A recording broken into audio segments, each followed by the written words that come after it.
Hello, this is Michael Stern, the host of buildabetterphotograph.com, a weekly radio show to help you build a better photograph. This is the Tech Talk from show number 15, although I didn't actually wrap up the Tech Talk until show number 17, but let's not quibble, we're friends. In this Tech Talk tutorial, we're going to explain how we can take a single raw file, process it multiple times, changing the parameters in the Adobe Camera Raw dialog box, changing the color, changing the brightness, changing the contrast, etc., and bringing these individualized but identical in terms of pixel dimension images and identical in terms of content, bring these into a single layered Photoshop file through blend modes and layer masking, create, while not technically a high dynamic range image, certainly has some of the same characteristics in how you can control the depth of information in the photograph. So let's go on to the next shot. Image edits. This is the first dialog box you come to when you're in Camera Raw. You'll notice along the top it shows you what camera was used to make this photograph. And at the very bottom you see a blue link that's called your workflow options dialog, and from there you can set how to process the data into what color space, what bit depth, what image dimensions, if you want to convert it to a smart object, highly recommended, and whether or not you want to sharpen it. The histogram in the upper right corner shows you on the extreme ends we have shadows completely without detail at 0, 0, 0, and highlights without detail at 255, 255, and 255, as indicated by the two tallest vertical spikes at each end of the histogram, the left representing the shadow and the right-hand side representing highlights. This is the color temperature setting. You have great control over your image. You can warm it up, you can cool it down, you can tint it green to magenta. Very powerful tool. In this particular example, I took the image and warmed it up because of the setting sun, and also cooled it down because of the deep shadows underneath the mountains as the sun is setting. It's a lot of fun to play and experiment with this particular part of the process. There are no rules. Feel your way through the photograph, let the force be with you, and see what you can come up with.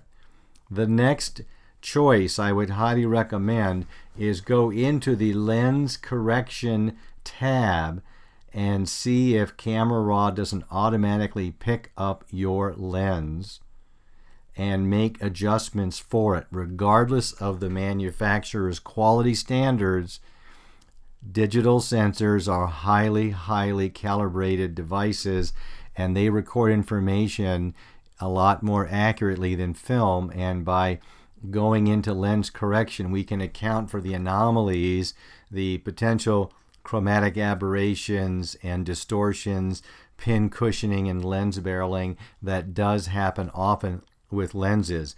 If your lens does not show up, you have three choices. Don't worry about it. Buy yourself a better lens, or go into the manual tab and move it around. Blow the image up to 100%. If you look here on the lower left, it's at 54.9%. Blow it up to 100%. Look along edges where there's lots of strong contrast, and if you see what looks like a yellow line or a magenta blue line or maybe a kind of a yellow greenish line, you do have a chromatic aberration issue, which means that the three white light waves of light are not focusing at the same spot on the sensor. You want to have a clean image. If you're going to make it big, it's important to go to the lens correction step. Camera profiles. These are presets by the manufacturer in how the camera adjusts contrast, saturation, tone, how it records color. There are presets based on their taste and their algorithms. You can also make your own. You can see there's a number of them in here that make no sense except to me, because I've been doing custom profiles for specific types of shoots. This is a Canon camera. They use picture styles. You'll have to look into your manual and see if what your manufacturer calls them. I tend to shoot in camera neutral when I'm making my exposures, and I click camera neutral when I'm processing my files. I like the way it fills in the highlight detail with camera neutral. I'm very used to that with the Canon, and I know exactly what I'm going to get.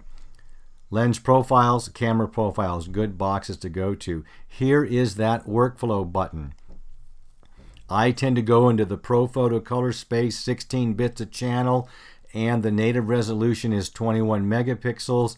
And for me, my standard default print resolution is 360 pixels per inch. I don't sharpen. I sharpen in camera raw preferences, so I don't sharpen here. They conflict. I do it separately in the camera raw preferences. And since I may not be completely sure of the size I want to take this to, I will open it as a smart object, and that way I can play with the sizing later on. Now, when you open this as a smart object, if you double click the layer to go back and reprocess it, the file in camera raw, it will reprocess that same layer, and you're only going to make changes to that same layer. What you need to do is in Photoshop, go to layer via smart object via copy smart object, make a copy of that smart object, and then when you double click the edits, it will bring up another version, a new copy if you will, and place that in your layered file. And so that's also another way to get around this issue. Make several iterations. You can do it that way as well. Just keep going back to Bridge, opening up the raw file, processing, saving it out, going back to Bridge, processing and saving it out. You can do it that way, or you can do it the other method where the one smart object is in the layered file. You make a copy of that smart object, and then when you double click it, it will only change that copied layer. They'll be in registration. Arrange them in the order that you'd like them to be. I tend to like my cool colors on top, and then I mask out and punch through to the warm layers beneath, but it's really a personal choice. You can also duplicate layers at this point, blur the layers, change the blend mode, change the layer opacity, and play with it. And really look at areas. You can afford now to look and see how the midtones blend into the shadow areas, or the midtones transition into the highlight areas. Pay attention to all those areas, and if you think you need more detail in the shadow over here, then open up that shadow through dodging, masking, or opacity adjustment. And the same thing with highlight detail. If you need more detail, tone it down, burn it down, mask it in. Think about all of these things. Think about your reproduction method. Think about the media you're going to be printing onto. Think about the dot gain. It is a Zen approach. It is a total approach to every part of the process of building your photograph. Don't leave any detail unlooked at. Deal with it, examine it, decide what you want to do, and justify it in your mind that your choice makes sense, but also be willing to be flexible to adjust it later down the road. Now here's the raw file processed into a warm layer. Here is the same file processed into a cool layer, and I took the clarity from the first basic adjustments page that we first came to at the beginning of this tutorial down to -100, and it softened it. It gave it kind of a glow. And here's the same raw to cool with the clarity set to 100. So I went the other way and punched up the midtones a bit. Since this is a shadow area, I wanted to do that, give some contrast and crunch to the midtone, but also have a little bit of softness to it by taking the clarity the opposite end. So the clarity is at both ends of the spectrum. Here is the completed image, toned together, warm on top, cool, transitioning to cool. Hard to get this in a single shot, easy to get this multiple processing raw files. Here is a way to structure your layered file. You can see my warm layers on the bottom, the cool layers on top. There's a gradient mask on one of the layers, and then there's a hue and saturation adjustment on one of the layers with another gradient mask, and notice how the second layer from the bottom, the blend mode is changed to multiply. There's no rules here, but understand what some of the blend modes are doing. Some are darkening, some are lightening, some are taking out the color, some are inverting the values. Know what the hue and saturation is doing. Have some idea of what the tool is doing, and then thoughtfully apply the relationships. And it's like a jigsaw puzzle you're trying to put together. No rules. Examine what you're doing. Bring a lot of scrutiny to it. Try to feel your way. Does it really resonate with you? Does it feel right? Technically, it's correct. Does it feel right? There's the technically correct solution, and there's the aesthetically pleasing solution. So think about all those kinds of things. Now, let's get into diffusing images. The old school way of diffusing an image, when you were shooting, you had diffusion material in front of the lens, and that allowed the highlights to blossom out into the midtones and shadows. And if you wanted the shadows to bleed into the midtones, and then in the darkroom, you would take the cellophane wrapper off a cigarette pack, although we don't really smoke, do we? And you'd crinkle it underneath the enlarging lens and above the print paper. And those were the old school ways of creating diffusion. The new school way, move the clarity slider to a minus number, then that emulates the diffusion effect when shooting. And you'll probably also need to tweak the brightness and contrast. And if you're not old school like I am and have seen this effect in the darkroom, you may struggle a little bit with it, but just pay attention to what's happening in front of your eyes. And, like anything else, it takes a lot of practice.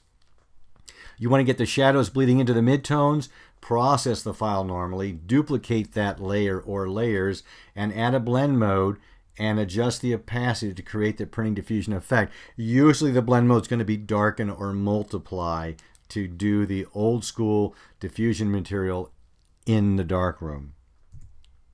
So here is the image as it was shot. I'm driving on the freeway. Don't text and drive. Don't drink and drive. But I guess shooting and driving is okay. I don't know. Here's the clarity set to minus 100. Look at the softness, especially around the edges of the trees and the bushes and the lamppost and the way the sun has. I'll go backwards a minute. You can see the difference in the clarity. Here's the clarity set to 0. This is normal. And here's the resulting image. Here's the darken blend mode set to 100%, and see all that darkness bleeding from the shadows into the midtones, and then I'm pulling back the opacity slightly. Here's a linear blend mode set at 25%. Again, it's giving you a little bit of diffusion. It's subtle. We're talking about degrees of subtlety here, and we're talking about taste. We're talking about what feels right. Technically what's correct, that's really hard to say. Are you making an image that people stop and pay attention to? That's the acid test for me. Okay, that wraps that up. You can see I'm a bridge guy. I like to use it in bridge. We'll catch you next time.